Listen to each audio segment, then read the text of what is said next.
Hello everyone, Mr. Fawcett here, and we are back with another AP Calculus lesson. Today we're going to look at a method of evaluating integrals that can be used when the integrals are a little bit tougher, right? So the ones we've done up to this point, we've either been able to use a calculator or they've been pretty straightforward as far as, working backwards, whether we're doing like the reversed power rule, or just finding the antiderivative of sine of cosine. But now we're going to look at integrals where you may see a product of two functions, or a quotient of two functions, or a composite function, etc. And this method called U-Substitution can help make evaluating those integrals much easier than, if you were just to have to kind of think intuitively about them. So let's first take a look at some of these functions, and what I want you to do is find both f prime and then the indefinite integral of f prime, or the antiderivative of f prime. And these are a bit more straightforward, so I think we should be able to get all of these. Pause the video, take some time to work these out, and then see if you were correct. Okay, so the first one, we would have to apply the chain rule. Derivative of the outside would be cosine of 3x times the derivative of the inside, which would be 3. So if I wanted to take the antiderivative, or the indefinite integral of f prime, well, that would be the indefinite integral of 3 cosine of 3x dx. Well, that should just be equal to what we started with, right? Sine of 3x. Next one, f of x is equal to e to the power of cosine of x. Well, taking the derivative first, derivative of the outside just stays the same, e to the power of cosine of x times the derivative of cosine of x, which is negative sine of x. Same thing, if I then go ahead and work backwards, well, I'm going to get the function that I started with.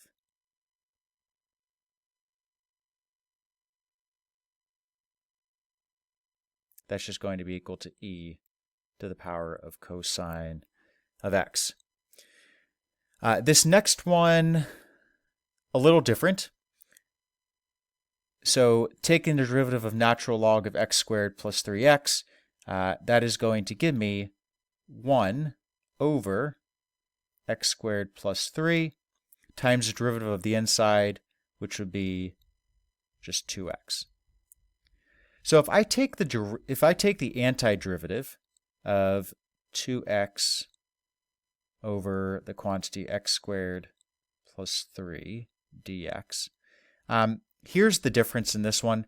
Remember that the antiderivative of a function that has a natural log is going to be the natural log of the absolute value of that quantity. So I'm going to get, the natural log of the absolute value of x squared plus 3. And to be fair, I should be adding plus c's up here, because we were just doing the indefinite integral.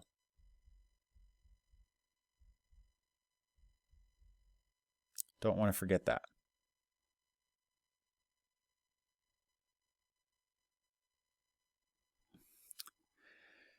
For our last one, probably easier to rewrite that using exponents. So x squared plus 3 to the power of 1/2. Derivative of the outside would be 1/2 times the quantity x squared. X squared plus 3 to the power of negative 1/2 times the derivative of the inside, which is 2x.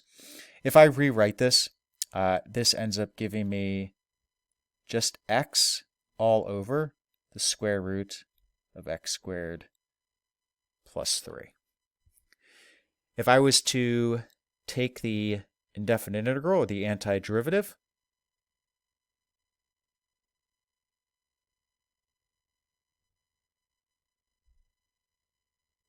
that is going to get me what I started with, with the plus c. So essentially, I had to do this in-between piece first of finding the derivative, which then makes it a little bit easier to understand, how to go from, or just how to evaluate this column, right? Because if I didn't give you these two columns, and I just gave you these problems in column 3, it may not be straightforward as to see what the answers to those are. But if I kind of break it into pieces, then you can kind of see how all the 3 are related. So for some of these indefinite integrals or antiderivatives, that are more complicated, you can kind of use pattern recognition, essentially the reverse process of the chain rule, right? So if I take the derivative of a composite function, well, I get f prime of g of x times g prime of x. So if you can identify an integral expression that looks like the derivative of a composite function, well, then you can kind of work backwards, right? So if you can identify that integral expression, then you could figure out that the answer to this should just be f of g of x. So we're going to just get some practice thinking intuitively here. If we go down to the next page, there are 8 for you to think about. And I'm not expecting you to get all of these correct, right? I just want you to go through and see if you could evaluate any of these by thinking about, the derivative of what a composite function looks like, and then maybe working backwards. So just pause the video, see if you can identify any of the answers to these, and then just check your work.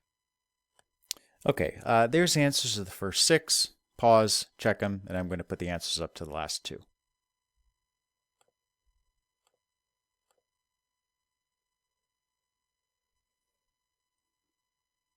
All right, and there's the last 2. So some of you may have been able to figure out all 6. Some of you may have only been able to figure out 1 or 2. And again, that just depends on how good you are at kind of pattern matching. We're now going to look at a way where you can figure out the answers to all of these using a algorithm, which again is just a set of steps that will work in every scenario. So let's go, not every possible integral, but every scenario where we see this pattern come up. So let's go ahead and do a couple of examples together. Again, this is called U-Substitution. So let's take a look at this first one. So what we're trying to do is rewrite this integral in terms of u. But essentially, this could be called C substitution, or Z substitution, or A substitution. U is just an arbitrary letter we're choosing that's not already being used in the function, right? So the only thing we wouldn't call this would be X substitution, because this function's already being written in terms of X.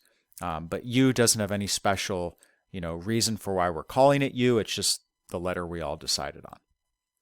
So what we need to look for is there a piece of this function that is maybe a derivative of another piece of this function? So specifically, if we take a look at our exponent of e, well, the derivative of x squared plus 2x plus 3 is equal to 2x plus 2. This means that this is a good candidate for U substitution, because this is essentially the derivative of a composite function. This entire thing, rather, is the derivative of some composite function. So here's how U substitution works. We are going to let the pink be represented by U. And again, we're going to try to replace all of these x's with u's, even including this dx. But where we're going to start is we are just going to say, let u equal x squared plus 2x plus 3. So if I rewrite this integral I have the integral of 2x plus 2 times e to the power of u dx. Now, here's the thing. I need to rewrite 2x plus 2 in terms of u and dx in terms of u. In fact, I want to have a du there instead of a dx. So first thing I can do, again, you can think, okay, I need a du, right? Because I don't want to have a dx. I want to have a du because I'm going to be integrating with respect to u. So I'm going to take the derivative of this equation over here. And I'm going to get du dx, so the derivative of the function u with respect to x, is equal to 2x plus 2, which you'll notice looks exactly the same as this. You'll also notice now that we have a du in there. So I'm going to rearrange this equation here, and I'm going to get dx by itself. If I can get dx by itself, then I can substitute everything in for this dx in my pink equation. So I'm going to multiply both sides by dx. So I'm going to get du is equal to 2x plus 2 times dx. Then I'm going to divide everything by 2x plus 2. So in all, I get du over 2x plus 2 is equal to dx. Here's my substitution. I'm going to take this quantity right here and substitute it in for my dx in my pink equation. Once I do that substitution, this becomes the integral of 2x plus 2 times e to the u times du all over 2x plus 2. Now you may say, well, how did that help us? Well, we did get rid of our dx. We replaced it with the du. And you'll notice that we also have some more simplifying that can occur. Right? I have a 2x plus 2 in my numerator. I have a 2x plus 2 in my denominator. So those will simplify. And I will be left with the integral of e to the power of u du. Well, that's a pretty easy integral to evaluate, right? Because the antiderivative of e to the u is just itself, e to the u. So this would be equal to e to the u plus c. Now, my final answer needs to be written in terms of x's, right? Because that's what my initial function was written in. So e to the power of u is really e to the power of x squared plus 2x plus 3. Then, of course, you have your plus c on the end. So again, U-substitution allowed us to evaluate this complicated-looking integral in a organized series of steps, right? And you could check. You could take the derivative, d dx, of e to the power of x squared plus 2x plus 3 plus c, and see if we get, what we started with right here. Well, chain rule, right? I get e to the power of x squared plus 2x plus 3 times the derivative of that exponent, which is 2x plus 2, plus the derivative of c, but c is a constant. So the derivative of a constant would just be 0. So plus 0. And this is indeed what was next to our integral expression to start. All right, let's do one more example together. Got a function that looks a little different than that one. So here we have a function that's a quotient. And again, you could try to use some pattern matching and some intuition here to try to work backwards. But for a lot of you, you'd probably get stuck and you just probably wouldn't know where to go. So instead of trying to use like a guess and check method, let's apply U-substitution again. Now again, for U-substitution, we're trying to look for a piece of this function that if you took the derivative of it, it would look like another piece of the function. So if we think about this denominator right here, if I take the derivative of that denominator, well, that's going to give me 3x squared plus 3. Now I know that's not exactly x squared plus 1, but it is an expression that has an x squared in it, and maybe there's some future manipulation we can do to make it, all simplify out correctly. So this is at least a candidate for U-substitution, right? Because the derivative of one piece of this function looks pretty close to another piece of this function. Derivative of the denominator going to look pretty similar to our numerator. So I am going to let my denominator be equal to u. So let u equal x cubed plus 3x. So if I rewrite this, I get my numerator x squared plus 1 all over u times dx. Now remember, I want to get rid of that dx, I want to replace it with the du, and I also want to be able to simplify my denominator. Well, to get that du, I've got to take the derivative of my equation with the u in it. So du dx is equal to 3x squared plus 3.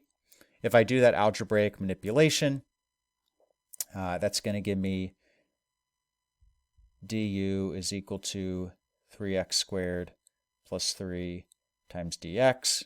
If I divide everything by 3x squared plus 3, I get du all over 3x squared plus 3 is equal to dx. Now, some of you are going to be real quick and notice that, you can just go straight from here to here because you understand, you essentially understand the two inverse operations needed, the multiplication and then the division. So I don't mind if you do it in one step, as long as you're getting everything correct. Now I'm going to take this right here and replace it with my dx in my pink equation. So I now get the integral of x squared plus 1, that entire quantity over u, times du all over 3x squared plus 3. Now, I can't just simplify these out like I could in my last one because they're not exactly the same. However, I can factor a 3 out of that denominator. So let's go ahead and do that and see what happens. Use different color. So I get the integral of x squared plus 1 all over u times du all over 3 times the quantity x squared plus 1. Well, now I can simplify because I have an x squared plus 1 in my numerator, an x squared plus 1 in my denominator.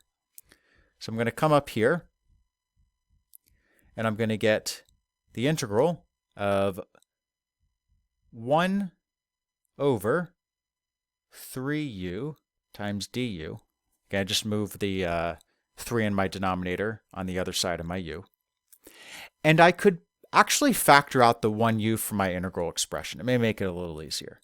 So I'm going to get 1/3 times the integral of 1 over u du.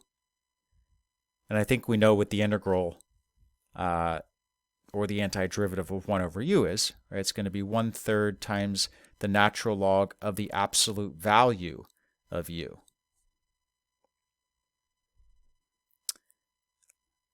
Finally, I am going to replace my u with what it represented. So x cubed plus 3x. And don't let me forget these plus c's. Those are important because it is an indefinite integral. All right, so we have one more example I want to do, and this is going to be U-substitution with a definite integral because there's something extra we need to talk about, but it only applies to definite integrals. All right, so let's scroll down to this problem right here. I would say to try this on your own. However, not only is this different because it's a definite integral, the U-substitution is also a little different here. So you can certainly try it on your own. I do think it is going to be one where you probably get stuck. So no worries if you're thinking about it and you're like, this doesn't look like the other ones we've done. It's because it's not. It is a little bit more complicated. So feel free to pause if you want, or just keep the video going, and we'll jump right into it. What you'll notice here is that it doesn't look like any part of this function, like if you take the derivative of one part, it's not going to look similar to the other part of the function. So you may think, well, U-substitution is not going to work here.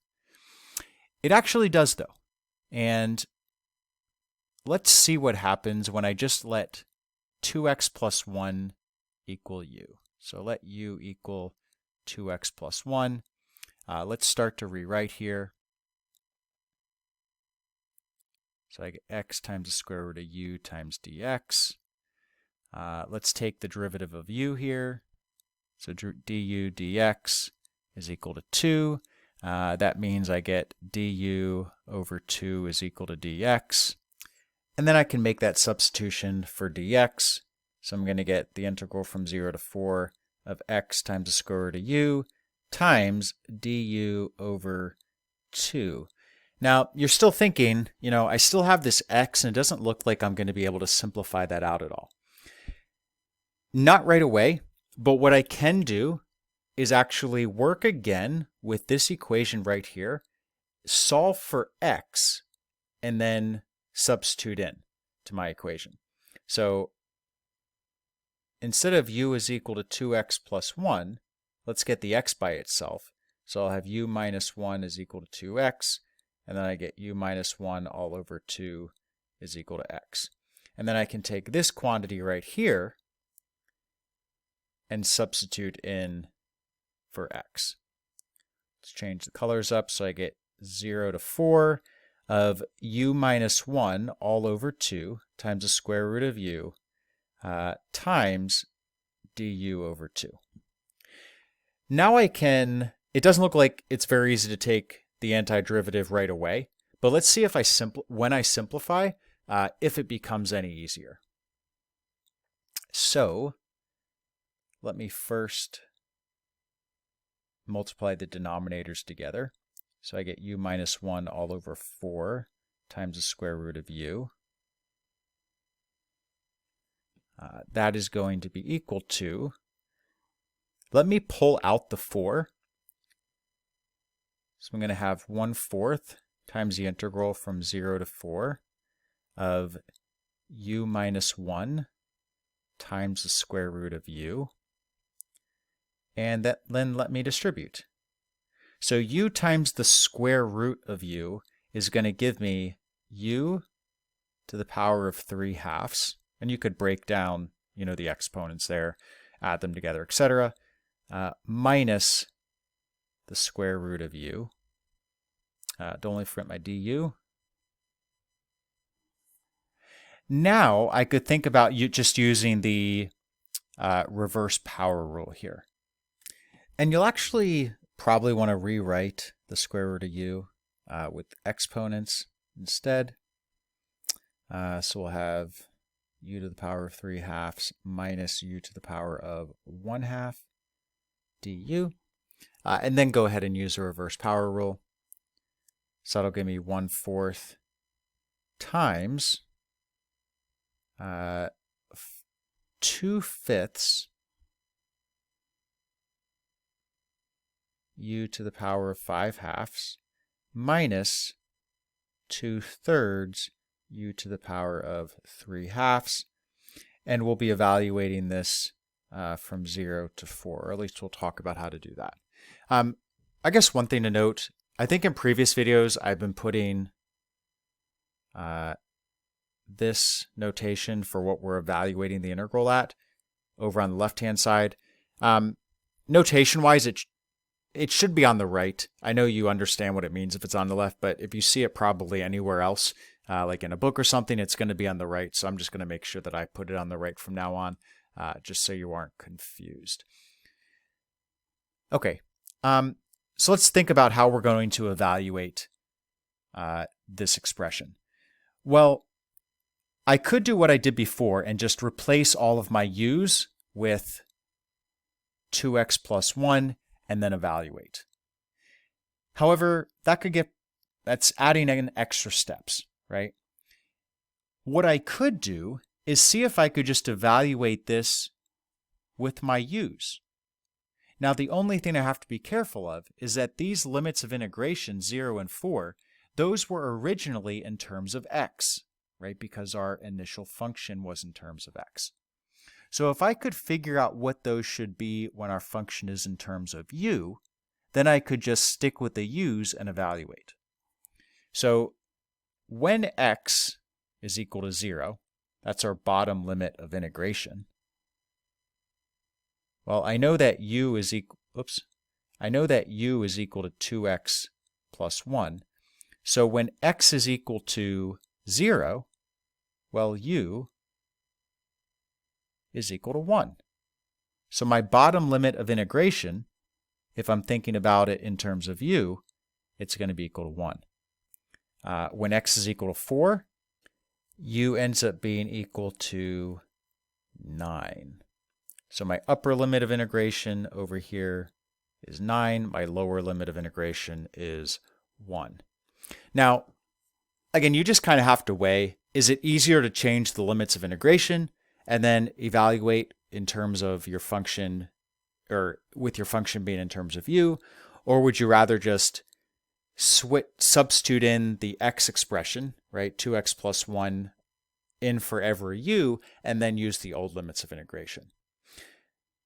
I'm just pointing this out because it is possible to evaluate in terms of u as long as you switch those limits of integration. Now, for what it's worth, this would probably not be a problem on the AP exam because if this was non-calculator, which it would need to be, right? If it's calculator, you wouldn't need to use U-Substitution at all. They wouldn't have you spend this much time evaluating the integral. So, figuring out all of these exponents, the fractions, etc. So while I think it was good to practice the U-Substitution for this problem, because maybe they could give you this problem as an indefinite integral just to figure out what the antiderivative would be, they probably wouldn't then have you go ahead and evaluate. So I'm not going to go through all of that. If you want to figure out what the answer to this integral is, I would encourage you to do it both ways. Do this in your calculator, right? So the function in terms of x's with 0 to 4 as your limits of integration. And then go back and do this one right here, right? So your function in terms of u with your limits of integration not being 0 and 4, but being 1 to 9. And then that'll let you know if we've done this correctly, right? Because you should get both of those answers being the same. Turns out both of those answers should be approximately 19.867. So again, I encourage you to check both of those just to make sure you can do it on the calculator as well. And both of those should equal that value. Okay, we have certainly gone long enough in this video. As always, enjoy the rest of your day, and I look forward to seeing you for our next lesson.